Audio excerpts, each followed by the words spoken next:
con Lance, la discípula oscura, 2. Ámbar y hierro. Audiolibro editado por Juan Pablo Flores Montaño. Para El amo del calabozo. 2022.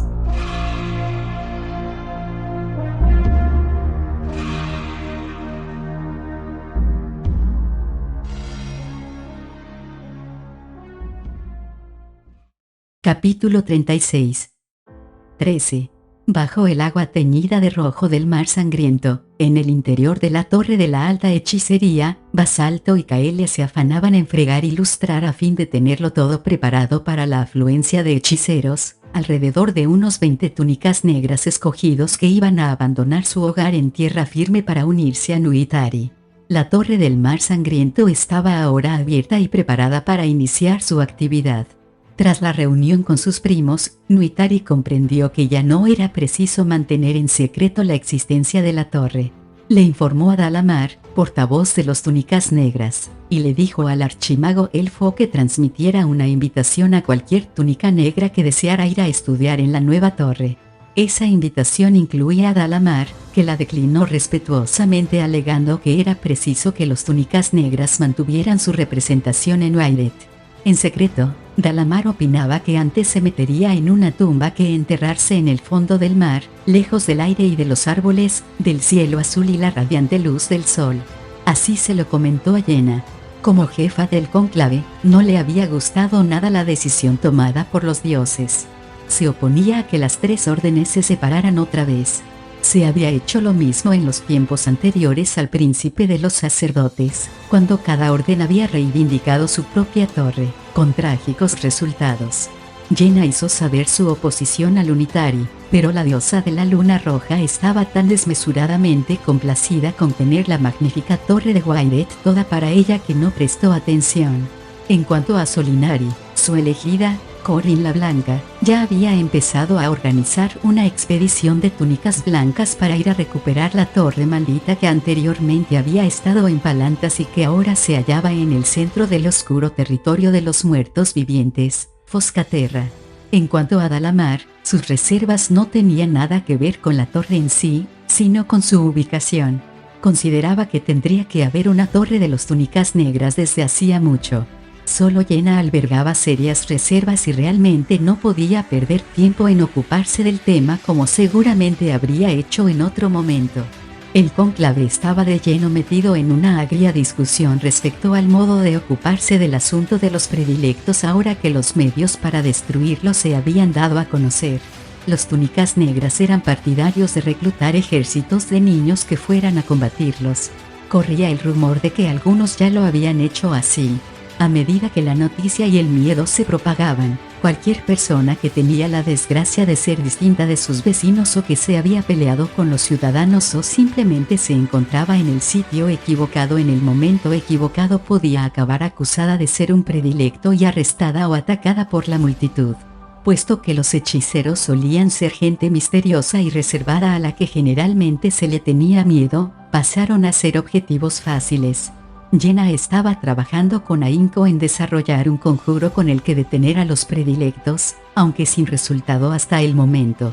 Una torre en el fondo del mar era la preocupación que menos le quitaba el sueño, así que dejó a un lado el tema.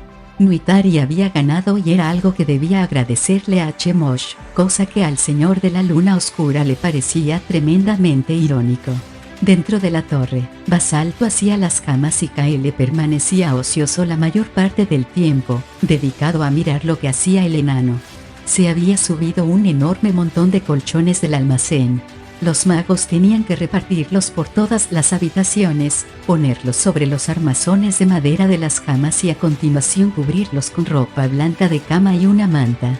Los dos trabajaban en las estancias donde residirían los túnicas negras de alto rango, cada cual en sus aposentos privados. Los colchones para esos lechos eran de plumón de ganso, con sábanas de lino fino y mantas de la lana más suave. Las habitaciones para hechiceros de rango menor, algo más pequeñas, tenían colchones de paja. Los aprendices de hechicero compartirían cuarto y, en algunos casos, cama. De momento, solo los hechiceros de rango alto habían recibido la invitación del dios y se esperaba su llegada a la mañana siguiente.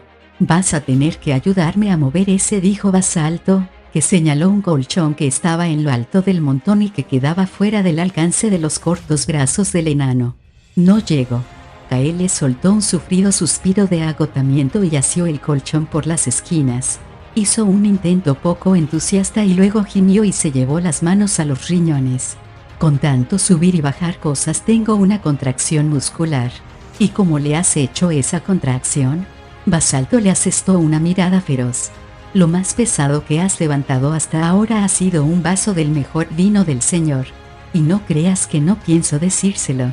Lo he probado para ver si se había estropeado, replicó malhumoradamente Kaele. No querría servir un vino en mal estado a cualquier archimago, ¿verdad?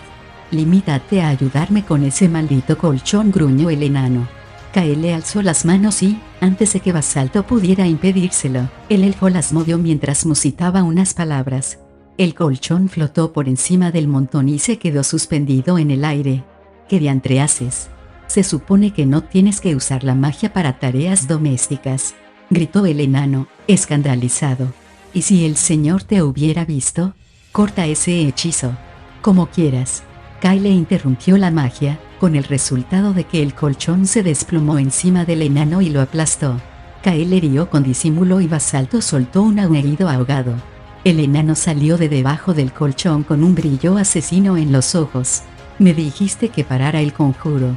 Kaele hizo una mueca de desprecio. Me limité a cumplir tu orden. Después de todo, eres el celador. El elfo enmudeció de golpe y abrió los ojos como platos. ¿Qué es eso?, inquirió. No lo sé. Jamás había oído nada igual. Las pupilas de Basalto tenían un borde blanco y el enano se estremecía con el horrendo sonido. El ruido de tono bajo y retumbante, como si grandes peñascos rodaran y se rozaran unos con otros, procedía de muy por debajo de sus pies. El sonido creció en intensidad progresivamente conforme se hacía más y más cercano. La pila de colchones empezó a trepidar y el suelo se sacudió. Escritorios y armazones de cama saltaron y se desplazaron por el suelo. Las paredes temblaron. El temblor entró por los pies de Basalto y se transmitió a los huesos. Los dientes le castañetearon y el enano se mordió la lengua. Kaele se tambaleó, chocó con los colchones y se quedó pegado contra ellos. Las sacudidas cesaron. Basalto emitió un graznido entrecortado y señaló. El suelo, que unos instantes antes estaba perfectamente nivelado, ahora presentaba una pronunciada inclinación.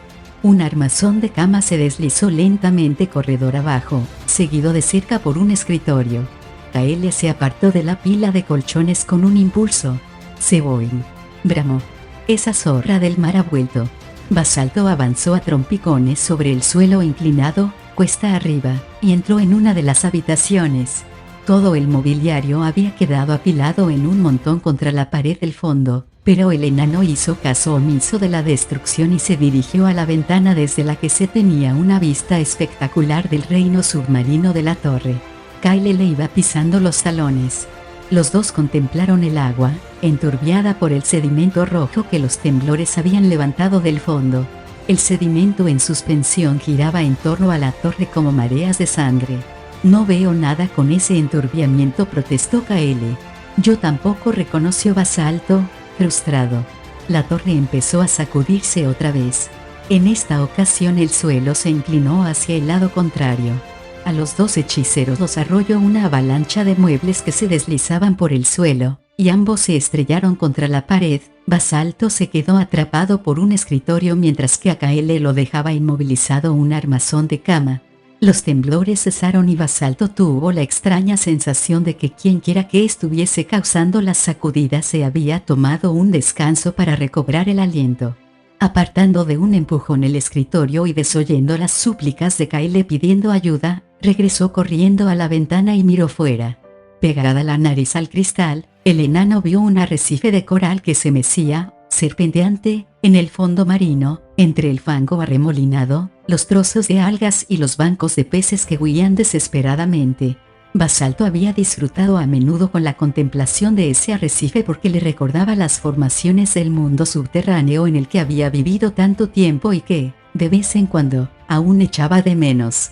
Desde su ventajosa posición tendría que haber visto el arrecife directamente enfrente. Ahora, sin embargo, lo miraba desde arriba porque el arrecife se encontraba a varias decenas de metros por debajo de él. Alzó la vista y vio el brillo de lunas y estrellas.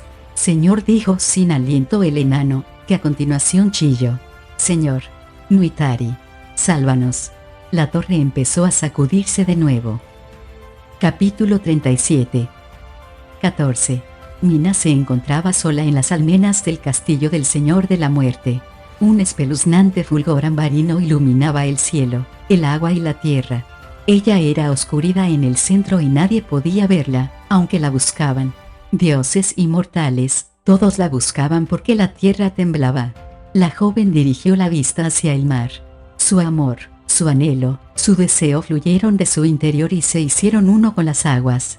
Ella lo quiso así, y el mar sangriento empezó a bullir y a borbotar. Ella lo quiso así, y el movimiento de las aguas se tornó irregular, imprevisible. Las olas se cruzaban y entrecruzaban y chocaban entre sí. Mina metió las manos en el agua rojiza y asió su trofeo, el objeto de deseo de su señor, el regalo con el que conseguiría hacer que se enamorara de ella. Lo aflojó con sacudidas y luego lo soltó de sus anclajes.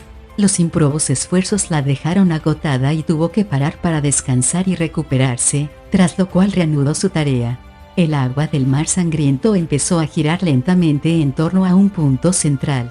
El remolino creado por los dioses para servir de perpetua advertencia a la humanidad en la cuarta era volvió y se movió perezosamente al principio y luego fue girando más y más deprisa alrededor del vórtice que era Mina. Las olas se estrellaban contra los acantilados y salpicaban espuma y agua salada. La joven sentía en la cara el frescor de las rociadas saladas. Se lamió los labios y saboreó la sal, amarga como las lágrimas, y el agua, dulce como la sangre. Mina levantó la mano y del centro del vórtice salió una isla de roca volcánica negra. Conforme la isla ascendía en el centro del torbellino, el agua del mar se vertió en cascadas por los relucientes riscos negros. Mina colocó su trofeo en la isla, cual una preciada joya sobre una negra bandeja. La torre de la alta hechicería, que otrora había estado bajo las aguas, ahora se alzaba sobre ellas. La torre, con sus muros facetados de cristal, atrapaba y retenía la luz ambarina de los ojos de Mina, al igual que los ojos ambarinos atrapaban y retenían la torre. El torbellino dejó de girar. El mar se calmó.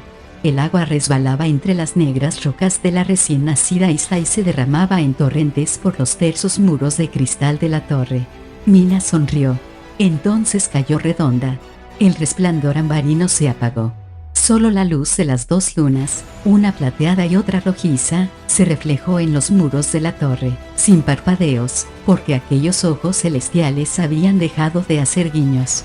Se habían quedado abiertos de par en par por la impresión. Capítulo 38. 15. Beleño despertó al sentir agua fría en el rostro y un dolor palpitante en la cabeza. Ello lo llevó a la errónea conclusión de que era de nuevo un joven Kender, de vuelta en su cama y con sus padres, que así lo despertaban tras descubrir que una combinación de agua y un buen cachete en la mejilla era la mejor forma de que se levantara el hijo que se pasaba las noches deambulando por cementerios. «Todavía está oscuro, madre», farfulló Beleño, irritado, y se dio la vuelta. Su madre ladró. A Beleño le pareció que ese comportamiento era raro en una madre, aunque fuese una madre Kender, pero la cabeza le dolía demasiado para pensar en ello. Solo quería volver a dormirse, así que cerró los ojos e intentó no hacer caso del agua fría que se le colaba por las calzas. Su madre lo mordió dolorosamente en una oreja. «Oh, mamá, de verdad», exclamó Beleño, indignado, tras lo cual se sentó y abrió los ojos. «Madre». No veía nada, pero advirtió que no descansaba en la cama, sino sobre un montón de piedras puntiagudas y cortantes que se le clavaban en los lugares más blandos. Además, la humedad las cubría y cada vez se mojaban más. Un ladrido le respondió, una lengua áspera le lamió la cara, una zarpa con uñas duras lo rascó, y entonces Beleño recordó todo. Riz dio un respingo y alargó la mano para tocarla del monje. Su amigo estaba mojado también y su tacto solo era ligeramente tibio. Beleño no tenía ni idea de por qué la gruta que anteriormente había estado totalmente seca se iba llenando de agua de mar ahora, pero al parecer era justamente eso lo que ocurría. Oía el gorgoteo del agua entre los cascotes que alfombraban el suelo de la caverna. Todavía no era muy profunda, un chorrillo, de momento.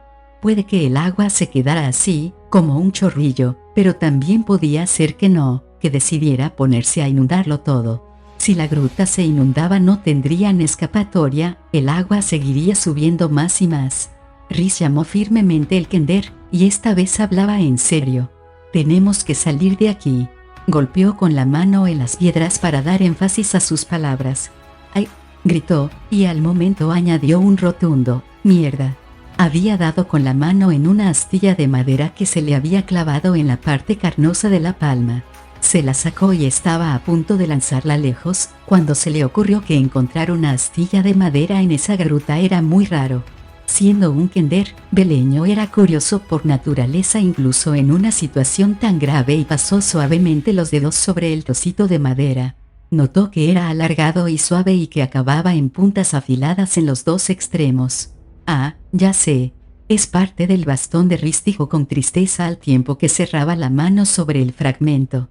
«Se lo guardaré como recuerdo. Eso le gustará». Beleño soltó un suspiro y reposó la dolida cabeza en los brazos mientras se preguntaba cómo iban a salir de aquel sitio horrible. Se sintió mareado y somnoliento, y de nuevo volvió a ser un kender pequeño, solo que esta vez su padre intentaba enseñarle a forzar una cerradura. «Se hace por el tacto y por el sonido», le explicaba su padre. «Pones la ganzúa aquí y la mueves a un lado y a otro hasta que notas que engancha».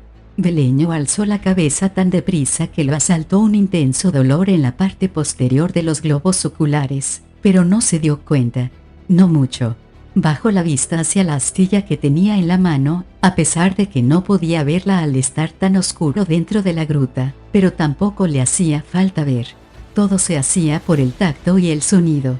El único problema era que Beleño nunca había tenido éxito a la hora de forzar una cerradura. En muchos sentidos había sido, como su padre se lamentaba a menudo, un fracaso de kender.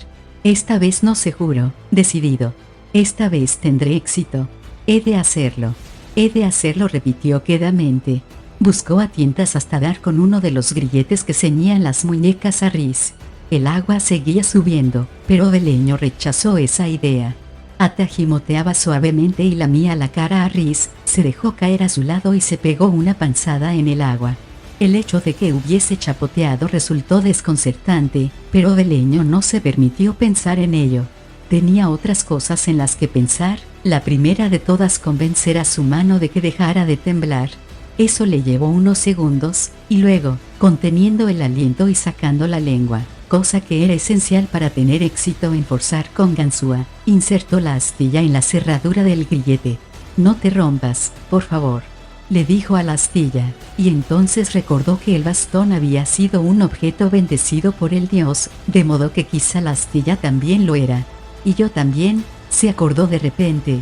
«Supongo que nunca habrás ayudado a nadie a forzar una cerradura más cuyo», dirigiéndose al dios, «pero por favor, Majere, por favor, ayúdame a hacer esto». El sudor le goteaba a Beleño por la punta de la nariz. Meneó la astilla a uno y otro lado en el dispositivo de la cerradura intentando encontrar lo que quiera que fuera que se suponía que tenía que encontrar para que chascara y se abriera. Solo sabía que lo sentiría, lo engancharía y, si tenía suerte, oiría el chasquido al deslizarse las muescas. Se concentró, aislándose de todo, y de repente se apoderó de él una dulce sensación, una sensación de gozo, una sensación de que todo en este mundo le pertenecía y de que si no hubiera cerrojos, puertas cerradas ni secretos, el mundo sería un lugar mucho mejor. Sintió el gozo de una calzada abierta, de no dormir nunca en el mismo sitio dos veces, de encontrar una prisión que era cálida y seca y un carcelero tan agradable como Gerard. Sintió el gozo de topar con cosas interesantes que relucían, que olían bien, o que eran suaves o brillantes. Sintió el gozo de saquillos llenos a rebosar. La astilla tocó lo que se suponía que debía tocar y algo chasqueó, y aquel fue el sonido más maravilloso del universo. El grillete se abrió en la mano de Beleño. «Padre», gritó, excitado. Padre, ¿has visto esto? No tuvo tiempo de esperar a tener respuesta, que sin duda habría tardado demasiado, ya que su padre se había ido hacía mucho tiempo a forzar cerraduras en otra existencia.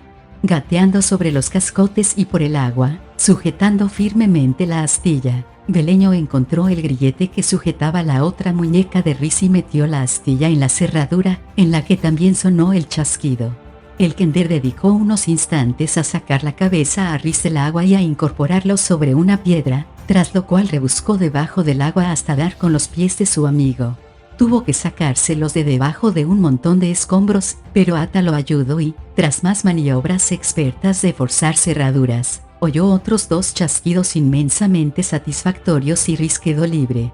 Algo estupendo, porque para entonces el nivel del agua en la gruta había subido tanto que, incluso con la cabeza levantada, el monje corría peligro de ahogarse. Beleño se puso en cuclillas junto a su amigo. Riz, si puedes recobrar el sentido ahora sería muy conveniente, porque me duele la cabeza y las piernas me flojean y hay un montón de piedras en el camino, por no hablar del agua. No creo que pueda sacarte de aquí, así que sí puedes levantarte y caminar. El kender aguardó, optimista, pero su amigo no se movió. Entonces Beleño soltó otro profundo suspiro, se guardó la preciada astilla en un bolsillo, se agachó y, aferrando a Riz por los hombros, intentó arrastrarlo por el suelo de la gruta. Consiguió moverlo menos de un palmo y entonces los brazos y las piernas le fallaron. Se sentó en el agua con un chapoteo y se limpió el sudor. Ata gruñó. No puedo, Ata farfulló el kender. Lo siento, lo he intentado, de verdad que sí, pero... La perra no le gruñía a él.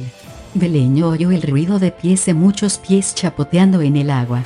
Entonces brilló una luz que le hizo daño en los ojos y 6 monjes de Majere, vestidos con túnica naranja portando antorchas encendidas, pasaron presurosos junto al kender.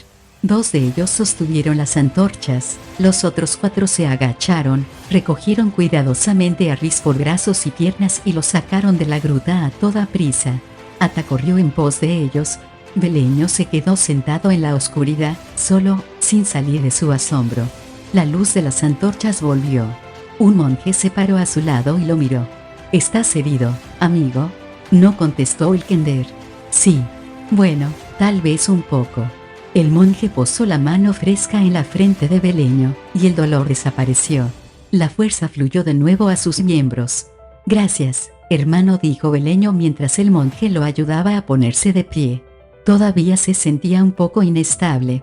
Supongo que os envía Majere, ¿verdad? El monje no contestó, pero no dejó de sonreír, así que Beleño, que sabía que Riz tampoco era hablador e imaginando que quizá eso fuese normal entre los monjes, interpretó ese silencio por una respuesta afirmativa. Mientras Beleño y el monje caminaban hacia la boca de la gruta, el kender iba pensativo y, antes de salir, asió al monje por la manga y dio un tirón. Hablé con Majere en lo que podría decirse un tono incisivo, dijo con remordimiento.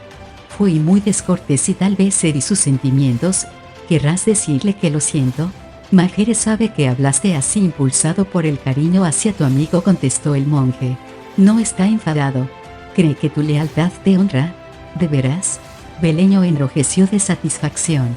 Después lo asaltó la culpabilidad. Me ayudó a forzar las cerraduras. Me bendijo. Supongo que debería rendirle culto, pero no puedo. No parece correcto. Lo que creamos no es importante, dijo el monje. Lo importante es creer. El monje hizo una inclinación de cabeza a Beleño, que se sintió muy azorado por semejante muestra de respeto e hizo una torpe reverencia a su vez, doblándose por la cintura, con lo que varios objetos valiosos que no recordaba que tenía se le cayeron del bolsillo de la camisa. Se agachó para buscarlos dentro del agua, y solo después de haberlos recogido o haber aceptado que habían desaparecido fue cuando se dio cuenta de que el monje y la antorcha ya no estaban. Para entonces, el kender no necesitaba luz. Se hallaba envuelto en un extraño fulgor ambarino en el que no había reparado hasta ese momento. Salió de la gruta, convencido de que jamás se había alegrado tanto de marcharse de un sitio, mientras juraba que nunca volvería a pisar otra mientras viviera. Miró en derredor con la esperanza de hablar con el monje, ya que no había entendido muy bien eso de creer y en qué creer. No había monjes. pero sí estaba Rhys, sentado en un altozano, e intentaba tranquilizar a Ata, que le lamía la cara y se le subía encima, a punto de tirarlo con sus frenéticas muestras de afecto. Beleño soltó un grito de alegría y corrió colina arriba. Rhys lo rodeó entre sus brazos y lo estrechó contra sí. «Gracias, amigo mío», dijo con voz entrecortada. El Kender notó que le venía un resuello y no le habría importado dejarlo escapar, pero en ese momento Ata le saltó encima y lo derribó, y el resuello se ahogó en babas de perra. Cuando Beleño pudo quitarse de encima a la excitada perra, vio que Rhys se ponía de pie y miraba hacia el mar con una expresión maravillada. La plateada luz de Solinari brillaba fríamente sobre una isla en mitad del mar. La roja luz del Unitari iluminaba una torre, negra contra las estrellas, que apuntaba hacia el cielo como una oscura acusación. ¿Estaba eso ahí antes?, preguntó Beleño al tiempo que se rascaba la cabeza y se sacaba otro escarabajo del pelo. No, contestó Rhys. «Oh, chico», exclamó el Kender, impresionado. «Me pregunto quién lo habrá puesto ahí». Y, aunque nunca lo habría imaginado, sus palabras eran el eco de las de los dioses. Capítulo 39. 16. Lo primero que Chemosh vio al entrar en su castillo fue a Osric crelidito y coleando, y tan en cueros como había llegado, de culo, al mundo.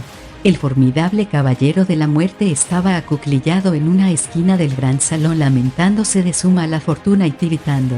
Al oír entrar al señor de la muerte, Krell se incorporó de un brinco y se puso a gritar con rabia. «Mira lo que me ha hecho, mi señor».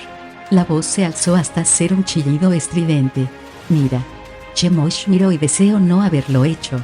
Ver el cuerpo desnudo, fofo, panzudo, pálido como la tripa de un pez, velludo, del hombre de mediana edad bastaba para revolver el estómago hasta a un dios. Miró a Krell con una expresión mezcla de asco y cólera. «Así que Seboim te ha echado el guante», comentó fríamente Chemosh. «¿Dónde está?» No fue Seboim. Krell arañaba el aire con las manos de pura furia, como si lanzara zarpazos al cuerpo de alguien. «Esto me lo hizo Mina». «Mina. No me mientas», escoria, increpó Chemosh. Pero, mientras refutaba la afirmación de Krell, el señor de la muerte sintió que una terrible duda asaltaba su mente. «¿Dónde está Mina? ¿Sigue encerrada?» Krell se puso a reír y el semblante se le crispó con desprecio y miedo. «Encerrada», repitió mientras el regocijo gorjeaba en su garganta como si aquello fuera lo más divertido que había oído jamás. «El miserable se ha vuelto loco», masculló Chemosh, que dejó al delirante Krell para ir en busca de Mina. La noche estaba alumbrada por un fulgor ambarino que brillaba a través de las ventanas y que se colaba por las grietas de las paredes y las rajas de la mampostería. Le costaba trabajo ver por culpa de la cegadora luz y, mientras se protegía los inmortales ojos, sus dudas se acrecentaron. Se dirigía a los aposentos de Mina cuando el castillo se sacudió y los muros temblaron. Un estruendo atronador y rechinante, un sonido como solo había oído antes en una ocasión, hizo que se quedara inmóvil, estupefacto. La última vez que había oído semejante fragor fue cuando nació el mundo y las montañas se elevaron, los abismos se abrieron entre ellas y los mares hirvieron, blancos de espuma y de la gloria de la creación. Chemosh intentó ver lo que ocurría, pero la luz era demasiado fuerte. Subió corriendo la escalera que llevaba a las almenas y, al llegar arriba, se frenó en seco. Sobre una isla recién formada con roca negra se alzaba la torre del mar sangriento. La torre reflejaba un brillo ambarino y allí, en las almenas, estaba Mina con los brazos extendidos. A los ojos deslumbrados del dios parecía que la joven la sostuviera en las manos. Entonces Mina se desplomó sobre las losas de piedra y se quedó tendida en el suelo, inmóvil. Chemosh era incapaz de hacer algo más que mirar de hito en hito. Seboim salió del mar, caminó por el éter y se detuvo junto a Mina. Los tres primos abandonaron sus mansiones celestiales y descendieron para contemplar a Mina. El hombre toro, Sargonas, pasó por encima de la muralla del castillo y se plantó en el patio, desde donde fulminó con la mirada a Chemosh. Kiriholit, armado y equipado para la batalla, también apareció, acompañado por la sanadora, Misakal, hermosa y fuerte. Abacuk acudió, y también Branchala, con su arpa, y el viento tocó las cuerdas y creó un sonido lúgubre. Morgeon observaba desde las sombras, los miraba a todos con aborrecimiento y sin embargo allí presente, entre ellos, Chislev, Shinare y Sirion estaban juntos, unidos por el asombro.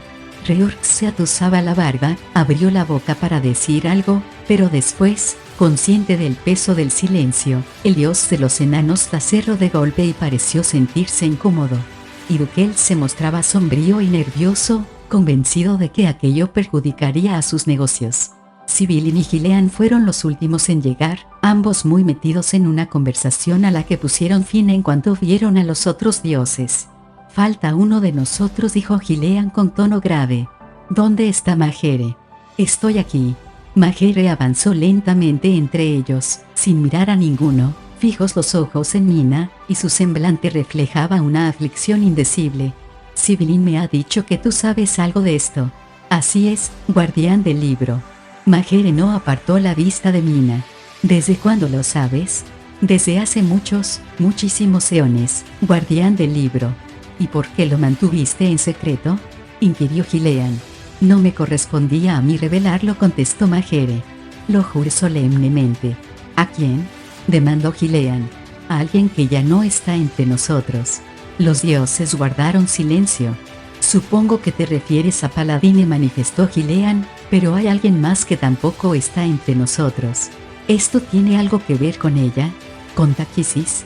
La voz de Majere sonó cortante y se endureció aún más al añadir: «Fue responsable de esto». Sus últimas palabras, antes de que el Dios Supremo viniera a llevársela, fueron: «Estáis cometiendo un error. Lo que he hecho no se puede deshacer. La maldición está entre vosotros. Destruidme, y os destruiréis a vosotros mismos», intervino Chemosh. «¿Por qué no nos lo dijiste?», bramó Sargonas. «Porque siempre estaba lanzando amenazas».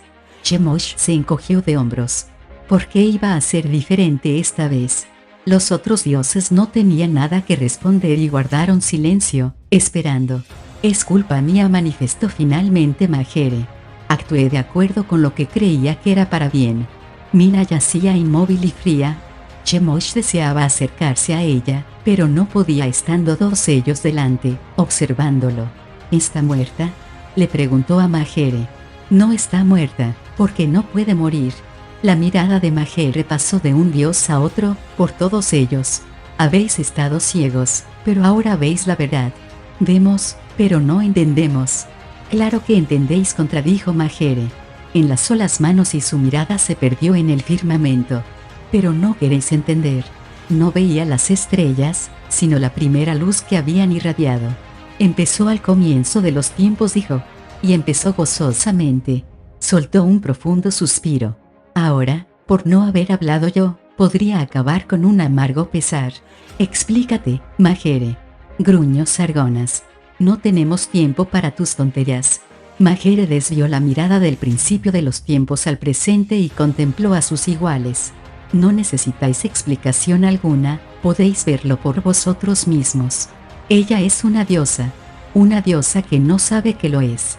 Una diosa a la que Takisis engañó haciéndola creer que era humana. Una diosa de la oscuridad», exclamó Sargonas, exultante. Majere hizo una pausa y cuando habló su voz sonó queda por la tristeza. «Takisis la embaucó para que sirviera a la oscuridad. Es, o era, una diosa de la luz». Apéndice. Los predilectos de Chemosh. Por Jamie Chambers. La muerte es el mayor temor de las razas mortales que pueblan Kryn. Doncella y vieja gruñona, guerrero y hechicero, pecador y clérigo, solo los pocos que han hallado la verdadera paz son capaces de afrontar el tránsito de su alma sin temblar con el roce helado de las puntas de los dedos de la muerte sobre la carne viva y cálida.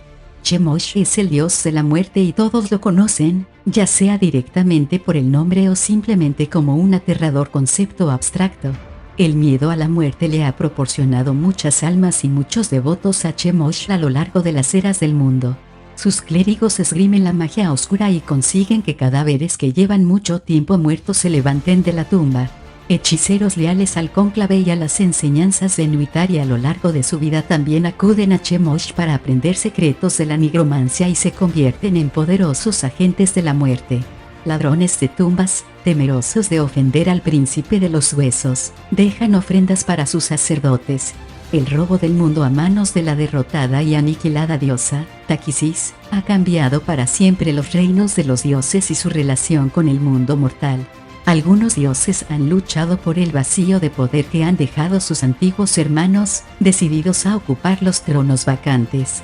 Otros se han visto forzados a evaluar sus aspiraciones, sus planes y sus métodos establecidos durante eones y a buscar el lugar que pueda haber para los dioses en una era de mortales.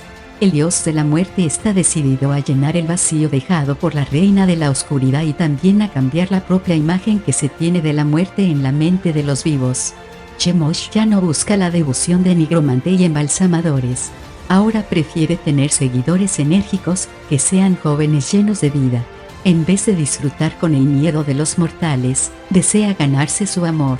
El amor del dios de la muerte se ha extendido por todo Ansalon como una plaga. Seducción.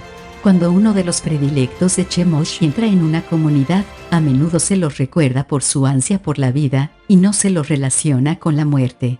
Por lo general atractivos, seguros de sí mismos y encantadores, los predilectos son el alma de la fiesta. Ansían la comida sabrosa y las bebidas fuertes, gustan de los juegos y animan las conversaciones. La gente que regresa tambaleándose a casa tras pasar una velada con algún elegido de Chemosh, lleno el estómago y un poco alegre, será más fácil que imagine que ha pasado el rato con un gulí amante de la juerga que con un servidor predilecto del príncipe de los huesos. Los que vuelven a casa de una velada así son los afortunados. Sin embargo, un predilecto elegirá inevitablemente a un compañero especial para dedicarle una atención aún más especial. Aunque podría ser un hombre o una mujer de cualquier edad o profesión, a menudo se trata de alguien joven y atractivo, alguien deseoso de entablar una relación con el predilecto. Al principio el encuentro se desarrolla como la víctima esperaba. Los predilectos se muestran apasionados en la intimidad. Cuando se ha despertado el deseo y la víctima es más propensa a aceptar cualquier cosa, el predilecto plantea su requerimiento. La víctima ha de jurar entregar su alma a Chemosh. Muchas veces esta petición se hace a la ligera, como si un juramento así no tuviera consecuencias. Otras veces, el requerimiento es solemne y serio, con protestas de que Chemosh no es realmente el dios de la muerte, sino que de hecho es el dios de una vida interminable.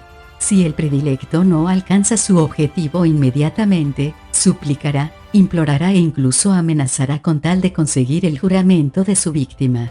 Una vez que se han pronunciado las palabras "me entrego a Chemosh", el predilecto le da un beso a la víctima justo encima del corazón. La muerte reclama a la víctima, tanto en el sentido literal como en el espiritual. Al principio la víctima siente pánico y dolor a medida que la vida se le escapa, pero la quietud se adueña del cuerpo cuando al espíritu se le separa de la carne aún tibia. Cuando los ojos de la víctima se vuelven a abrir, surge un nuevo predilecto de Chemosh, listo para procurar más almas al Señor de la Muerte. Revelación. Al principio, el nuevo predilecto cree que todas las promesas de vida y juventud eterna se han hecho realidad. Le parece un sueño bello e imposible, y eso es exactamente un sueño imposible porque en lugar de vida eterna, con lo que se encuentra un predilecto es con una muerte interminable. La lujuria y los deseos que conducen a un predilecto por el camino de la condenación y la servidumbre lo siguen acosando en la muerte en vida. Pero el vino y otras bebidas alcohólicas no apagan la sed ni proporcionan placer ni conducen a una agradable embriaguez que embote la mente. Por mucha comida que ingiera, un predilecto jamás saciará su hambre voraz. Aunque consumido por el deseo, jamás se siente colmado. Los recuerdos del predilecto, tanto los de su vida previa como sus actividades tras la muerte, acaban por borrarse como un sueño al despertar. Amigos, familia y antiguos amantes quedan olvidados. Solo el ansia insaciable y las órdenes de Chemosh perduran. Con el tiempo, sin embargo, los predilectos de Chemosh descubren un horrible dolor en su remedo de existencia. Mientras que otros sentidos se embotan, empiezan a experimentar una presión palpitante. Solo matar alivia ese dolor. Veneno, espada, asfixia, da lo mismo. Todas las almas van ante Chemosh y el sufrimiento del predilecto se alivia durante un tiempo. Lo único que se sepa que distrae a un predilecto de su propósito es la mención de un nombre, Mina. Todo interés y actividad cesan al oír ese nombre. Todos esperan encontrarla, aunque la mayoría no la conoce personalmente, todos saben su nombre y la ven en su mente cada vez que cierran los ojos. Su voz les resuena en los oídos y les transmite los mandatos del Señor de la Muerte. Detección. Resulta particularmente difícil localizar a los nuevos discípulos de Chemosh, incluso para aquellos sabedores de la amenaza que representan. Los hechizos no funcionan a la hora de descubrir a los lobos entre las ovejas. Si se observa a los juerguistas en la fiesta de un pueblo, cualquiera de ellos podría ser un predilecto. Algunos mantienen la fachada de su vida anterior, por lo que los predilectos podrían ser incluso los conocidos o los seres queridos de quienes andan a la casa de los muertos vivientes. Algunos de los que han mirado intensamente a los ojos de un predilecto afirman ser capaces de ver el vacío que hay en ellos, pero eso no es lo bastante seguro ni consistente en la práctica para fiarse de ello. Algunos animales huyen o incluso atacan cuando se encuentran en presencia de un predilecto, pero solo los que son sensibles o excepcionales parecen percibir que algo va realmente mal en esas personas. Físicamente, los predilectos conservan el mismo aspecto que tenían en vida. Aunque muertos, la carne sigue siendo cálida al tacto. Respiran, comen, beben, sonríen, ríen y lloran. La única indicación fidedigna de identificar a un predilecto es una marca que siempre tienen sobre el corazón, una decoloración en la piel en forma de labios de mujer, el beso de Mina, lo llaman quienes lo llevan y pronuncian el nombre con reverencia y anhelo. La magia divina es el único método fiable para desenmascarar a los predilectos, e incluso eso es exclusiva competencia de aquellos cuya magia está relacionada con las almas o los espíritus de los muertos.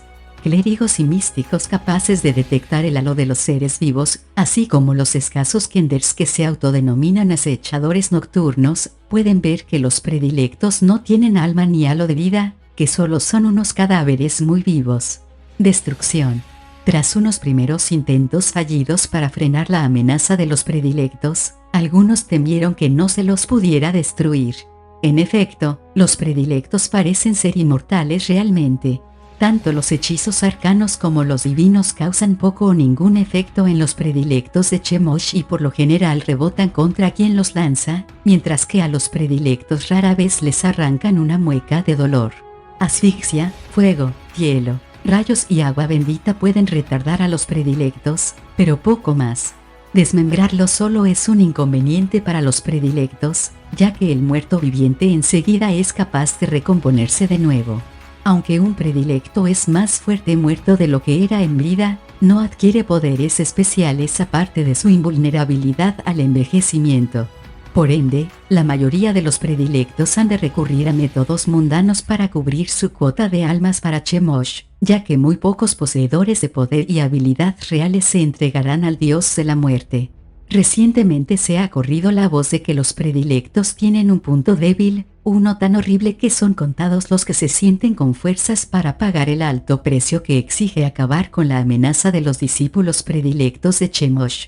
Las leyes del equilibrio y de la magia de Kryn, que fueron establecidas por el Dios Supremo durante la era del nacimiento de las estrellas, no permiten a Chemosh crear servidores inmortales, así que el hechizo que da vida a los muertos se puede deshacer por la mano de un niño.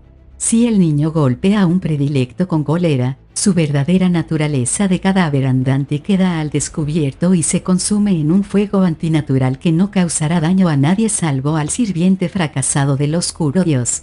La inocencia destruye a los predilectos, aunque a su vez queda destruida. Los niños que presencian un espectáculo tan horrendo sin duda quedarán traumatizados de por vida a no ser que los poderes curativos de otros dioses puedan intervenir. Futuro. Los predilectos se propagan de una ciudad a otra y a su paso toman a los jóvenes y hermosos, aquellos ansiosos de complacer o predispuestos a caer fácilmente en las falsas promesas. Nadie sabe cuántos predilectos existen, pero es muy probable que en cada ciudad haya varios dentro de sus murallas. Aunque los secretos de su detección y destrucción se han revelado, puede que sea demasiado tarde para impedir que lleven a cabo sean cuales sean los terribles propósitos a los que aspira el dios de la muerte. Predilectos de Chemosh. Habiendo entregado el alma al príncipe de los huesos, los predilectos ofrecen una parodia de vida convincente. Su propósito es llevar más almas a su oscuro Dios.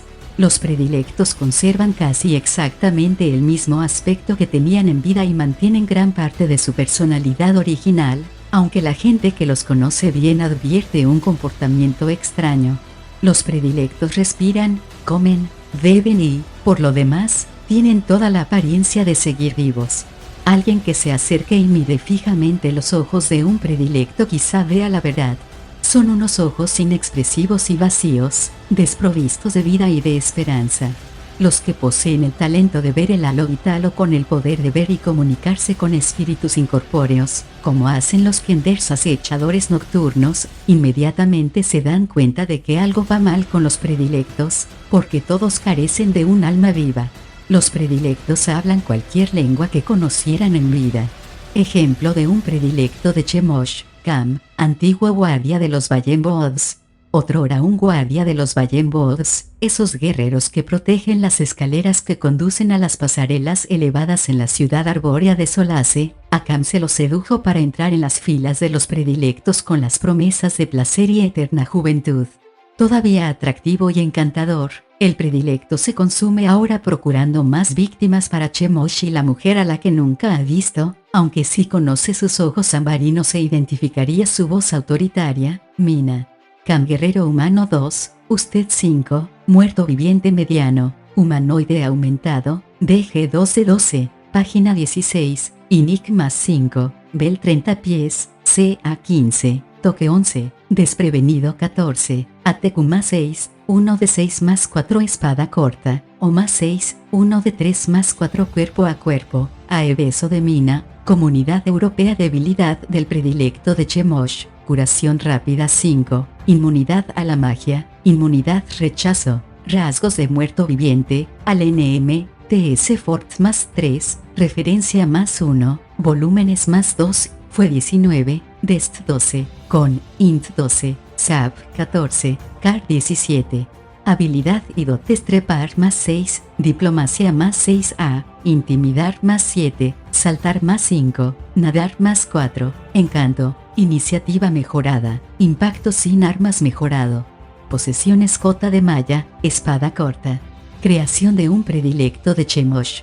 Predilecto de Chemosh es una clase que se puede añadir a cualquier criatura humanoide, a la que de ahora en adelante nos referiremos como criatura base. Un predilecto de Chemosh utiliza todas las estadísticas y las habilidades especiales de la criatura base excepto lo que se indica aquí. Tamaño y tipo.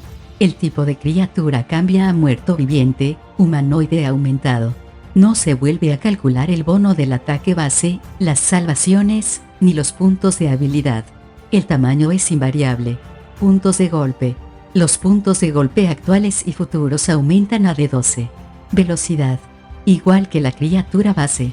Si la criatura base tiene capacidad de nadar o volar, el predilecto de Chemosh conserva esas habilidades. Ataques especiales. Un predilecto de Chemosh conserva todos los ataques especiales de la criatura base y gana los que se describen a continuación. Beso de Mina, SB grande. Un predilecto de Chemosh tiene la habilidad de crear más de su clase pero solo puede hacerlo con quienes quieren entregar su alma a Chemosh por juramento y permiten al predilecto que le dé un beso en la piel, directamente encima del corazón. El beso de Mina requiere una acción de turno completo que desencadena un ataque de oportunidad. No se permite una tirada de salvación. La víctima parece haber muerto durante un minuto y después se levanta, adquiriendo así la plantilla de predilecto de Chemosh. Curación rápida, X. Un predilecto de Chemosh cura 5 puntos de daño en cada turno, aun si se lo ha reducido a 0 o menos puntos de golpe, y acabará recuperándose de una completa destrucción física. Si un miembro o cualquier parte del cuerpo queda seccionado, puede hacer que le vuelva a crecer ese miembro en un día o puede adherirlo instantáneamente sujetándolo contra el muñón. Miembros cercenados que no se adhieren al cuerpo se reducirán a polvo al cabo de 10 minutos. Inmunidad a la magia, X. Un predilecto de Chemosh es inmune a cualquier conjuro o habilidad semejante que otorga resistencia a conjuros. Los que han lanzado hechizos contra uno de ellos a menudo informan haber notado como un latigazo de réplica, aunque no causa daño al ejecutor del hechizo. Inmunidad al rechazo.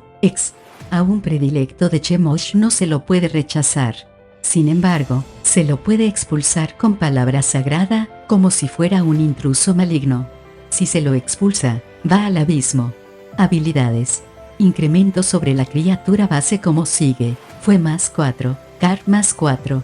Al ser un muerto viviente, un predilecto de Chemosh no tiene puntuación de constitución. Entorno. Cualquiera, por lo general igual que una criatura base. Organización. A solas, en pareja, en grupo, 3 a 5. Índice reto. Igual que la criatura base +3. Alineación. Según clase personaje. Nivel adaptación. Igual que la criatura base +6. Debilidad del predilecto. Los predilectos de Chemosh, a pesar de ser invulnerables a tantas cosas, no son inmortales. Por desgracia, la debilidad que el príncipe de los huesos escogió para sus nuevos discípulos es tan terrible que la mayoría no estarán dispuestos a sacarle provecho. Detección.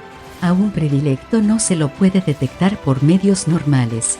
Sin embargo, su verdadera naturaleza queda expuesta de inmediato para clérigos y místicos que dominen canalización, necromancia o muertos vivientes y por cualquier personaje con la habilidad, semejante a ejecución de conjuros, de visión de muerte.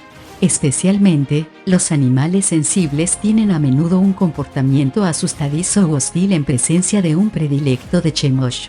Un método corriente de descubrir a un predilecto es mirarle la piel justo encima del corazón, en donde se verá una marca con forma de labios de mujer, el beso de Mina. Mano de un niño. Un predilecto de Chemosh sufre un daño terrible y permanente cuando lo ataca un niño inocente. Un niño inocente ha de ser más joven que edad adulta, tal como se define en el manual del jugador, y no puede haber causado nunca la muerte de ninguna criatura con puntos de inteligencia. Cualquier ataque con armas o sin ellas a manos de un niño inocente contra un predilecto de Chemosh gana la característica de interrupción, equivalente a un arma mágica, véase manual del Dungeon Master, y que requiere que el predilecto saque una salvación C de 14 de voluntad o en caso contrario es destruido. Además, el ataque causa 1 de 6 puntos de bono de daño que no se puede curar a través de la curación rápida del predilecto. Un niño inocente que presencia la destrucción de un predilecto de Chemosh de esta forma, sufre 1 de 4 puntos de daño temporal en sabiduría y carisma y pierde para siempre la habilidad de causar daño a un predilecto, ya que deja de ser inocente. Todos los predilectos de Chemosh son conscientes de su debilidad a manos de un niño y por lo general evitan entrar en contacto directo con los pequeños. Personaje de predilecto de Chemosh. Los predilectos de Chemosh son siempre malignos y tienen a Chemosh como su dios, lo que ocasiona que ciertas clases pierdan algunas habilidades de clase. Además, ciertas clases sufren penalizaciones extras. Clérigos. Los clérigos predilectos de Chemosh pierden su habilidad de rechazar a muertos vivientes, pero ganan la habilidad de reprender a muertos vivientes. Magos, brujos y hechiceros de alta hechicería. Magos y hechiceros predilectos de Chemosh conservan las habilidades de su clase, pero el vínculo entre maestro y familiar se rompe, y el familiar rehuye a su antiguo compañero. El personaje no puede invocar a otro familiar.